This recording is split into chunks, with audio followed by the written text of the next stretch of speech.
জাল আধার কার্ডের চক্র কাদের জন্য এই আধার কার্ড বানানো হচ্ছিল? যখন একদিকে এসআইআর পরবর্তী পরিস্থিতিতে বাংলাদেশিদের ভিড়, অবৈধভাবে যারা ভারতে ঢুকেছিল তাদের ভিড় বিভিন্ন সীমান্তে, তারা বাংলাদেশে ফেরত যাচ্ছে, সেই সময় কি আবারও একটা চক্র সক্রিয় হয়ে উঠেছে বাংলাদেশি জিহাদিদের ভারতের নাগরিক করে দেওয়ার? পুরো বিষয়টা বিস্তারিত জানার চেষ্টা করি। সীমান্ত নিরাপত্তা, নাগরিক পরিচয়পত্রের স্বচ্ছতা এবং বেআইনি অনুপ্রবেশ রোধ, এই তিনটি বিষয় বর্তমানে প্রশাসনিক মহলে বিশেষ গুরুত্ব পাচ্ছে। আর সেই আবহেই জাল আধার কার্ড তৈরির অভিযোগকে কেন্দ্র করে পুলিশের এক অভিযানে বেশ কিছু বিষয় সামনে এসেছে। গোপন সূত্রে পাওয়া তথ্যের ভিত্তিতে পরিচালিত এই তল্লাশি ঘিরে স্থানীয়দের মধ্যেও নানা কৌতূহল, জল্পনা তৈরি হয়েছিল। অভিযোগের সত্যতা নিয়ে এখনো ধোঁয়াশা কাটেনি, তবুও পুলিশের পদক্ষেপ ঘিরে ব্যাপক আলোচনা। এতদিন সাইবার সেন্টারে জাল আধার কার্ড দিয়ে বাংলাদেশিদের ভারতে ঢোকানোর যে দালাল চক্র বাংলার দিকে দিকে গজিয়ে উঠেছে, সে বিষয়ে অবগত রাজ্যের বিজেপি সরকার। আর তা আটকাতেই নানাবিধ পদক্ষেপ তারা করছে। আর তারপরে সীমান্তে কাঁটাতার দেওয়ার কাজ শুরু হয়ে গিয়েছে, যাতে করে কোনো অবৈধ অনুপ্রবেশকারী ভারতের সীমান্তে না ঢুকতে পারে। মুর্শিদাবাদ জেলার সাগরদিঘি থানার চালতাবাড়ি চপের মোড় এলাকার একটি অনলাইন সেন্টারে মঙ্গলবার সকালে অভিযান চালায় পুলিশ। অভিযোগ, ওই কেন্দ্র থেকে জাল আধার কার্ড তৈরির কাজ চলছিল। গোপন সূত্রে খবর পাওয়ার পরই সেখানে পৌঁছে তল্লাশি শুরু করে সাগরদিঘি থানার পুলিশ। অভিযানের খবর ছড়িয়ে পড়তেই এলাকায় একটা চাঞ্চল্যের সৃষ্টি হয়। ঘটনাস্থলে আশপাশে ভিড় জমতে শুরু করে। স্থানীয় বাসিন্দা তারা কৌতূহলী হয়ে পড়েন। পুলিশ সূত্রে জানা গিয়েছে, তল্লাশি চালিয়ে ওই সেন্টার থেকে একটি ল্যাপটপ, একটি স্ক্যানার এবং একটি প্রিন্টার বাজেয়াপ্ত করা হয়েছে। তদন্তের স্বার্থে সমস্ত সরঞ্জাম থানায় নিয়ে যাওয়া হয়েছে বলে জানা গেছে। তবে এই ঘটনায় এখনো পর্যন্ত কাউকে গ্রেপ্তার করা হয়েছে কিনা সে বিষয়ে পুলিশের পক্ষ থেকে সরকারিভাবে বা আনুষ্ঠানিকভাবে কোনো মন্তব্য করা হয়নি। ফলে তদন্ত কোন দিকে এগোচ্ছে তা নিয়ে আগ্রহ বাড়ছে সাধারণ মানুষের। স্থানীয় বাসিন্দাদের একাংশের দাবি, দীর্ঘদিন ধরেই ওই সেন্টারে বিভিন্ন ধরনের অনলাইন পরিষেবার কাজ করা হতো, তবে সেখানে কোনো বেআইনি কার্যকলাপ চলতো কিনা সে বিষয়ে তাদের স্পষ্ট ধারণা ছিল না। পুলিশের অভিযানের খবর ছড়িয়ে পড়তেই এলাকায় ভিড় জমে যায় কৌতূহলী মানুষের। ঘটনার জেরে চালতাবাড়ি চপের মোড় এলাকায় তৈরি হয়েছে ব্যাপক জল্পনা। এবারে আপনাদের একটু ওখানকার লোকাল মানুষ, যারা স্থানীয় বাসিন্দা, তারা কি বলছেন একটু শোনাই তাদের বক্তব্য।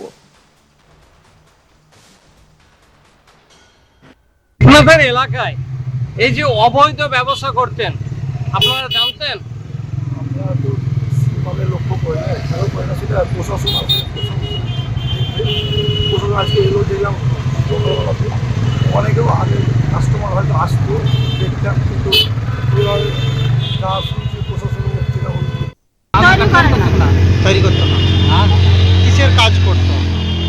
জেরাক্স করে, অন্নপূর্ণার ভান্ডারে সব ফর্ম ফিল আপ করে, এইসব ছবি করে, অনলাইনে কাজ করতো। অনলাইনের কাজ করে। এখন প্রশাসন বলছে আধার কার্ড তৈরি হতো। আপনারা কি চাইছেন, যে তদন্ত করে, সঠিক তদন্ত করে দেখুক?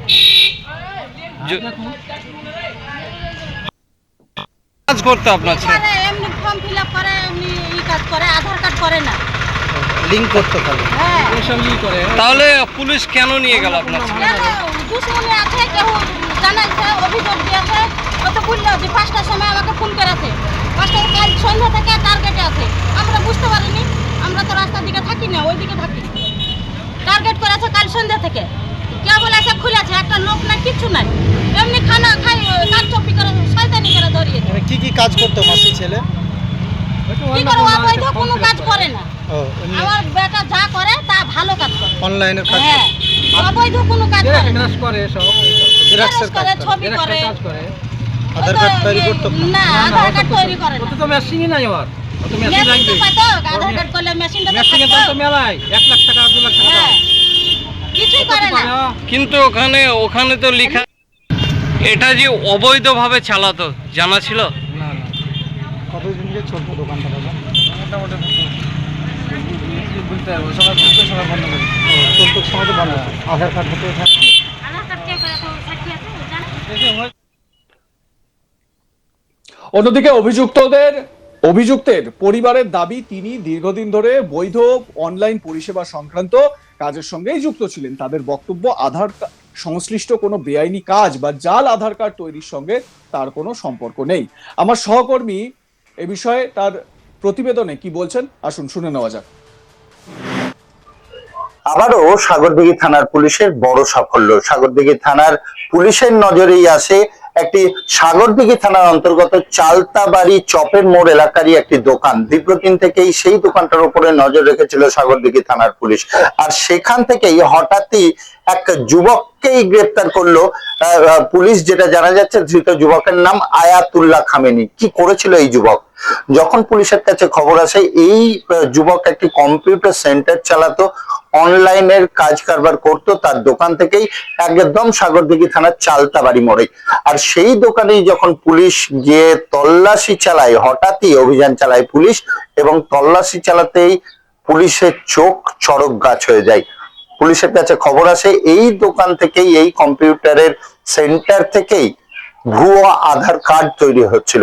আর সেই পরিপ্রেক্ষিতেই আচমকাই সাগরদিঘি থানার পুলিশ একটি স্পেশাল রাইড চালায়, স্পেশাল তদন্ত চালায় সেই দোকানটার উপরেই, এবং সেই দোকান থেকেই উদ্ধার হয় একটি ল্যাপটপ, একটি ডেস্কটপ সহ দুটি অত্যাধুনিক মানের প্রিন্টার, তারপর বায়োমেট্রিক ডিভাইস, একাধিক বায়োমেট্রিক ডিভাইস উদ্ধার হয়েছে এই দোকান থেকে। পাশাপাশি আই স্ক্যানার, ফিঙ্গারপ্রিন্ট স্ক্যানার পর্যন্ত উদ্ধার করেছে পুলিশ, এবং তার সাথে উদ্ধার হয়েছে প্রায় 30 থেকে 40টি জাল আধার কার্ড। যেটা পুলিশ সূত্রে জানা যাচ্ছে যে জাল আধার কার্ড তৈরি হতো, তার সাথে ভুয়ো লাইসেন্স, একাধিক লাইসেন্স পর্যন্ত উদ্ধার করেছে, যেগুলিও জাল বলেই কিন্তু পুলিশ মনে করছে, এবং পুলিশ এমনটাই জানাচ্ছে। এবং এতেই থেমে থাকেনি, এই যুবকের কাছ থেকে বেশ কিছু সরকারি দপ্তরের রাবার স্ট্যাম্প পর্যন্ত তৈরি হয়েছে। পুলিশের অভিযোগ, এই সেন্টার থেকেই ভুয়ো আধার কার্ড তৈরি হতো। তাহলে কি একাধিক আধার কার্ড বাংলাদেশিদেরও তৈরি হয়ে গিয়েছে? এই চালতাবাড়ি মোড় থেকেই, সাগরদিঘি চালতাবাড়ি মোড়ে পুলিশের বেশ কিছুদিন থেকে নজর ছিল এই আয়াতুল্লাহ খামেনি বলে এক যুবকের ওপরেই। যে যুবককে গ্রেপ্তার করেছে পুলিশ, সেই এই অনলাইন সেন্টারটা চালাতো, এমনটাই জানা যাচ্ছে। এবং তার দোকানেই যখন পুলিশ তদন্ত চালায়, তল্লাশি চালায়, সেই তল্লাশি চালাতেই কিন্তু পুলিশের হাতে উঠে আসে একাধিক ইলেকট্রনিক্স গেজেট, পাশাপাশি বায়োমেট্রিক, যেগুলি আধার কার্ডের জন্য ব্যবহার করা হয়, আই স্ক্যানার, আইবল স্ক্যানার, যেটা শুধু আধার কার্ড নয়, সরকারি একাধিক নথির ক্ষেত্রে কিন্তু এই মুহূর্তে ফিঙ্গারপ্রিন্ট স্ক্যানার এবং আইবল স্ক্যানার কিন্তু ব্যবহার করা হয়। আর সেই মেশিনারিও কিন্তু তার কাছে পাওয়া গিয়েছে, এমনটাই পুলিশ জানাচ্ছে। শুধু যে ভুয়ো আধার কার্ড তৈরি করতো তা কিন্তু নয়, পুলিশ জানাচ্ছে একাধিক সরকারি নথি এই আয়াতুল্লাহ খামেনি তৈরি করতো, এমনটাই কিন্তু পুলিশ জানিয়েছে। সমস্ত গ্যাজেট তার বাজেয়াপ্ত করা হয়েছে, সমস্ত ইলেকট্রনিক্স যে গ্যাজেট তার দোকান থেকে উদ্ধার হয়েছে সেগুলি যেমন বাজেয়াপ্ত করা হয়েছে, 30 থেকে 40টি জাল আধার কার্ড। এবং এখানেই থেমে থাকেনি, এরপরেও কিন্তু ড্রাইভিং লাইসেন্স, প্রায় 12 থেকে 13টি ড্রাইভিং লাইসেন্স, যেগুলিও নাকি জাল, এমনটাই কিন্তু পুলিশ জানাচ্ছে। কাজেই এই নেটওয়ার্ক, এই চক্র কত দূর অবধি বিস্তৃত ছিল, এই যুবকের হাত দিয়ে কার কার আধার কার্ড হয়েছে, কোনো অবৈধভাবে অনুপ্রবেশকারীর আধার কার্ড হয়েছে কিনা, সমস্ত বিষয় কিন্তু তদন্ত করে দেখছে। এবং এই যুবকের পেছনে কে বা কারা আছে সেগুলিও কিন্তু দেখা হচ্ছে। তবে তার পরিবারের দাবি, আমরা কথা বলেছিলাম এই ধৃত যুবকের মায়ের সাথে, পরিবারের সদস্যদের সাথে, তারা কিন্তু সরাসরি বলেছেন যে প্রতিবেশীদের একটা আক্রোশ ছিল, সেই কারণেই তাকে ধরিয়ে দেওয়া হয়েছে। সে কোনো রকম অবৈধ কাজের সাথে যুক্ত ছিল না, সে অনলাইনের কাজ করত, অন্নপূর্ণা ভান্ডারের ফর্ম ফিল আপের কাজও সে করছিল, পাশাপাশি একাধিক অনলাইনের যে অ্যাপ্লিকেশন, সেই অ্যাপ্লিকেশন গুলি করতো। সে কোনো ভুয়ো কাজের সাথে যুক্ত ছিল না, এটা কিন্তু তার পরিবার দাবি করছে। এখন দেখার যে পুলিশের তদন্তে কি বেরিয়ে আসে। এই যুবককে যেটুকুটা জানা যাচ্ছে যে বৃহস্পতিবার জঙ্গিপুর মহকুমা আদালতে তোলা হবে, এবং একে পুলিশ হেফাজতে নিয়ে এসে জিজ্ঞাসাবাদ করা হবে যে এ কার মাধ্যম দিয়ে এই কাজগুলি করতো, না নিজেই সরাসরি কাজ করতো, কোন পথে করতো, কিভাবে করতো, সমস্ত কিছু কিন্তু তদন্ত করে বেরিয়ে আসবে, এমনটাই কিন্তু পুলিশ সূত্রে জানা যাচ্ছে। আপনাদের মতামত জানান, দেখতে থাকুন আজ তাক বাংলা, সাবস্ক্রাইব করুন আমাদের ইউটিউব চ্যানেলটি।